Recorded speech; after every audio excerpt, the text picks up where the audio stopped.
Pembaruan tersebut dimulai dengan diumumkan deklarasi Kulkom Syarif Kulkon pada 3 November 1839.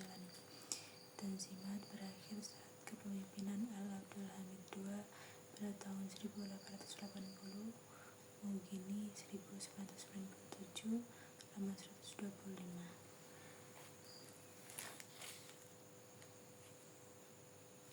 Yang ketiga yakni Utsmani Muda. Tanzimat melahirkan 3 golongan masyarakat kritis.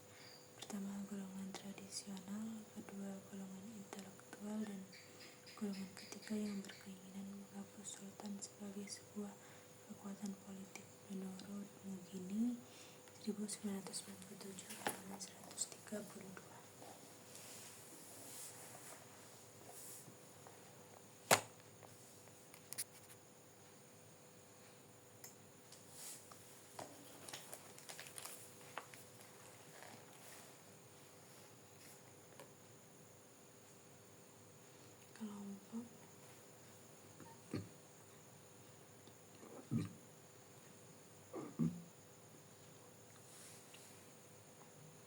Kelompok intelektual dikenal dengan Utsmani Muda, terkenal pada akhir periode Tanzimat. Mereka adalah kelompok pertama yang menggabungkan ide ini dengan Islam. Mereka tidak menentang monarki, mereka hanya ingin mereformasi untuk menyelamatkan kerajaan. Menurut Karspahi tahun 2009, halaman 47. Yang keempat yakni Turki Muda. Turki Muda dibagi menjadi 2 kelompok pemimpinan. Yang pertama dipimpin Ahmad Reza yang menghendaki sultan yang kuat pemusatan pada unsur muslim Turki. Yang kedua dipimpin Sabahaddin yang menekan desentralisasi pemerintah Utsmani dan menghendaki sebuah masyarakat federasi dengan pemberian otonom bagi warga Kristen dan kaum minoritas.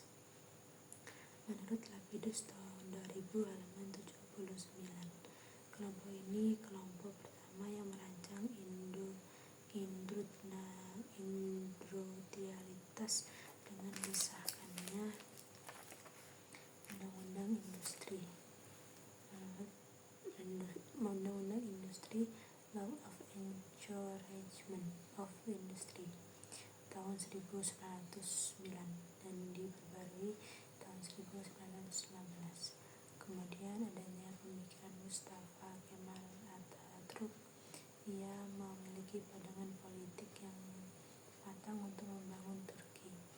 Pandangan itu diperoleh dari pendidikan militer semi Eropa saat Kemal diutus sebagai komando militer. Pandangan politik yang dijadikan sebagai landasan reformasi dan modernisasi Turki kemudian dikenal sebagai prinsip Kemalisme. Prinsip-prinsip itu sebagai berikut. Menurut Nasution 1982, halaman 136, yaitu republikanisme, sekularisme, populisme, nasionalisme, statisme, reformisme. Kemudian adanya modernisasi Turki oleh Mustafa Kemal Atatürk. Beliau meluncurkan sebuah program reformasi sosial dan politik revolusioner untuk modernisasi Turki. Reformasi ini mencakup emansipasi wanita, penghapusan semua institusi Islam dan pengenalan kode hukum, pakaian, kalender, dan alfabet Barat, menggantikan aksara Arab dengan bahasa Latin. Di luar negeri, dia mengejar kebijakan netralitas, membangun hubungan persahabatan dengan tetangga Turki. Pada tahun 1935, ketika nama keluarga diperkenalkan di Turki, dia diberi Mustafa, yang berarti bapak orang-orang Turki. Dia meninggal pada tanggal 10 November 1938. Kemudian adanya bentuk-bentuk nasionalisme setelah Kemal Atatürk meninggal pada 1938, digantikan oleh İsmet İnönü. Pada waktu itu timbul perlawanan dari kaum intelektual radikal Islam. Mereka menentang modernisasi ala Barat. Dalam Perang Dunia III, Turki tidak melibatkan diri, namun menjelang usainya Perang Turki bergabung dengan Amerika Serikat. Uni Soviet menuntut sebagian wilayah Turki sebelah barat dan meminta izin Turki untuk mendirikan pangkalan militernya di sepanjang teluk. Pembaruan dan nasionalisme negara Turki menjadi penanda bahwa ada ketegasan dan keberanian daripada pembarunya, salah satunya Mustafa Kemal Atatürk. Terdapat pula akar nasionalisme di negara-negara Arab. Adanya faktor pendorong lahirnya nasionalisme asal mula dan pertumbuhan kesadaran nasional Arab tidak lepas dari masa pra-Islam. Riwayat bangsa Arab di masa pra-Islam sebagian besar merupakan suatu catatan dari perjuangan mereka yang tiada henti-hentinya untuk mempertahankan kehidupan melalui penyesuaian diri dengan alam dan masyarakat. Menurut Nusaibeh 1969 halaman 10, adanya bentuk-bentuk nasionalisme Arab. Nasionalisme Arab merupakan kesadaran yang tinggi dari bangsa Arab untuk mengangkat citra bangsanya guna mencapai kesempurnaan kehidupan mereka untuk sepanjang masa. Pada dasarnya, nasionalisme Arab adalah mempersatukan bangsa-bangsa yang berbahasa Arab yang mempunyai persamaan kebudayaan. Gerakan ini berpangkal pada pemikiran yang berpendapat bahwa segala bangsa yang berbahasa Arab, tidak peduli apapun agamanya, pada hakikatnya merupakan suatu bangsa dan berkebudayaan yang sama. Menurut Al-Qaradawi tahun 1997 halaman 46, setelah tahun 1800-an, para pemikir Arab mulai datang dari wilayah yang berbatasan dengan negara-negara Arab. Tentu saja para pemikir ini sudah terkena pengaruh budaya dari Barat. Pada dasarnya, nasionalisme Arab adalah mempersatukan bangsa-bangsa yang berbahasa Arab yang mempunyai persamaan kebudayaan. Gerakan ini berpangkal pada pemikiran yang berpendapat bahwa segala bangsa yang berbahasa Arab, tidak peduli apapun agamanya, pada hakikatnya merupakan suatu bangsa dan berkebudayaan yang sama. Menurut Al-Qaradawi 1997 halaman 46, terdapat pula perjuangan dan pergerakan di Yaman dalam krisis Yaman Utara dan Yaman Selatan, yakni Perang Sipil Yaman Utara tahun 1962-1970, Republik Arab Yaman 1916-1970, Yaman Selatan dari outpost Inggris sampai Republik Rakyat 1939 sampai 1990, Darurat Aden 1993 sampai 1967, Republik Demokratik Rakyat Yaman 1970 sampai 1990, Penyatuan Yaman atau Perang Sipil.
Pada Arab Spring atau musim semi Arab adalah rentetan gelombang revolusi unjuk rasa dan protes yang terjadi di dunia Arab, meski tidak semuanya dilakukan oleh orang Arab. Sejak 18 Desember 2010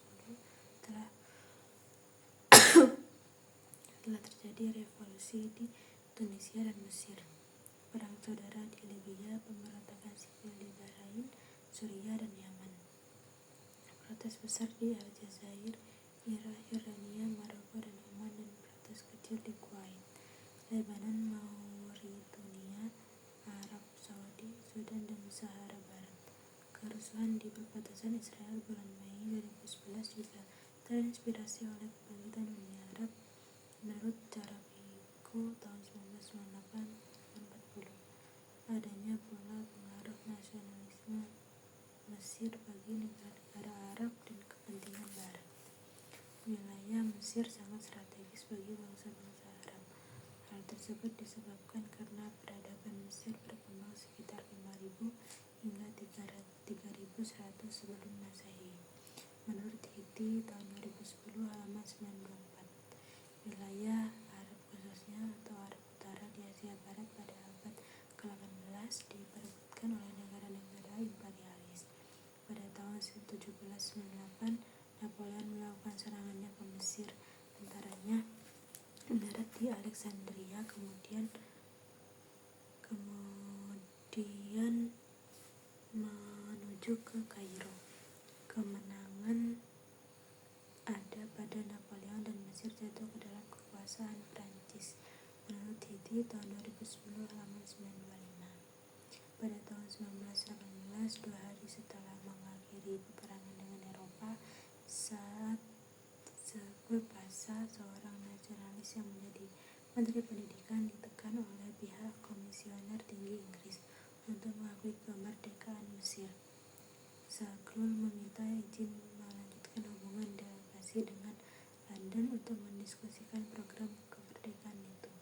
Inggris menolak resmi karena menduga Zaghloul bukanlah perwakilan resmi pemerintah Mesir, tetapi mereka juga menolak untuk mengizinkan kabinet di Mesir mengirim utusan atau Eisenhower tahun 2013-20. Pada konstitusi diberikan kepada raja yang memiliki kekuatan yang cukup. Dia bisa membubarkan parlemen dan memveto tindakannya. Dia dapat mengangkat dan memberhentikan menteri serta dapat mengeluarkan dekret berupa adanya parlemen. Dia adalah komandan eksekutif negara, sedangkan menteri bertanggung jawab pada parlemen. Tapi karena mereka menjabat di atas kekuasaan raja, mereka merasa sulit mengabdi kepada dua tuan. Dua dari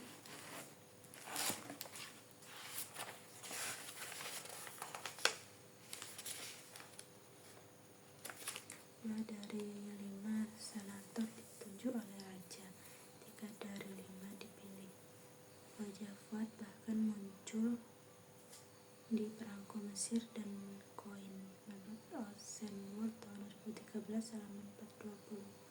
Kemudian terdapat perjanjian Anglo-Mesir tahun 1936. Perjanjian ini sangat populer di Mesir. Parlemen meratifikasinya dan belum pernah terjadi sebelumnya. Hal ini terjadi ketika pasukan Inggris bersorak di jalan-jalan Kairo, sebuah tanda status baru Mesir itu masuk ke Liga Bangsa-Bangsa dalam popularitas 1937. Menurut Tayyip Sadarwan tahun 1981 halaman 7, apa yang dilakukan Mesir begitu pula yang dilakukan negara-negara di Arab untuk terbebas dari Barat. Pola yang sama juga dilakukan oleh Suriah, Lebanon.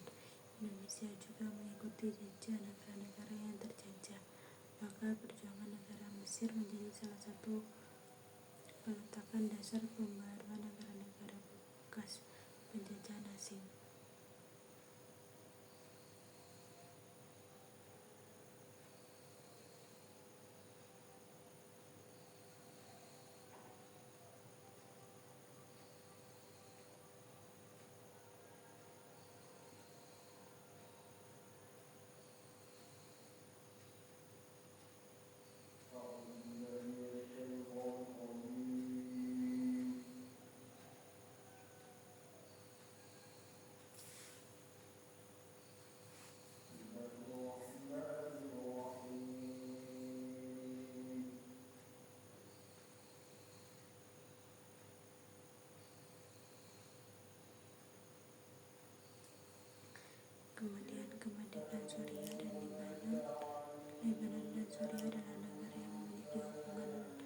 khas tersendiri.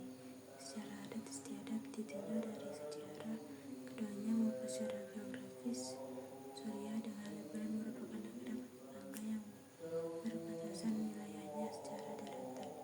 Menurut Haurani 1946 halaman 15. Pada 8 Juni 1941, pasukan Inggris di bawah pimpinan Jenderal Sir Hank Harvey Marshall menyerang Suriah melalui Palestina, Transjordania, dan Irak, tetapi unsur-unsur Prancis bebas menyertai penyerangan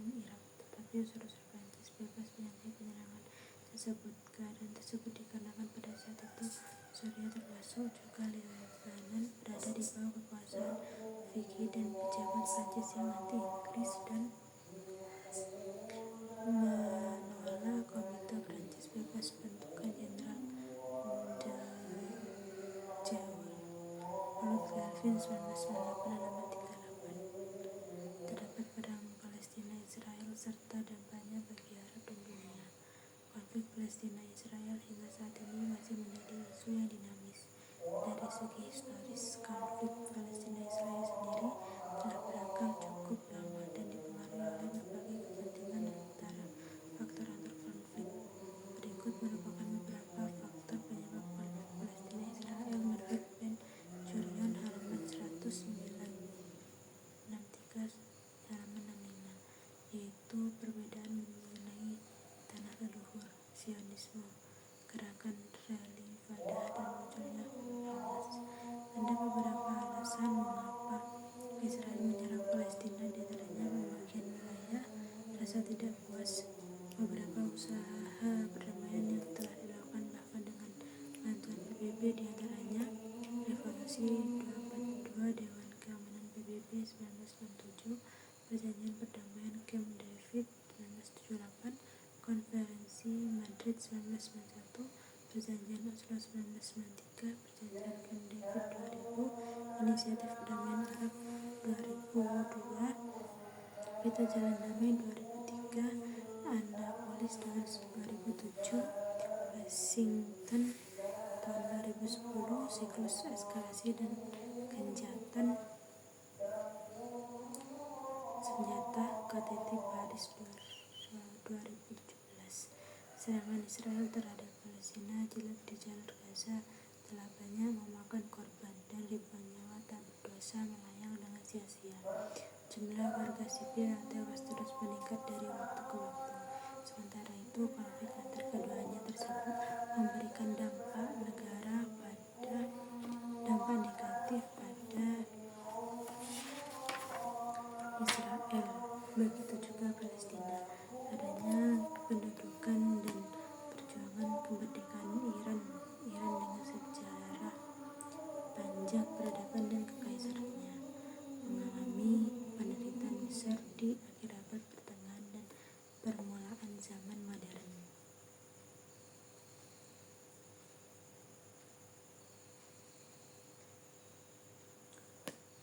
Sekian yang dapat saya sampaikan dalam buku yang saya resum dari penulis Brigida Intan Prindanta yang berjudul Sejarah Asia Barat Modern dari Nasionalisme sampai Perang Teluk Ketiga.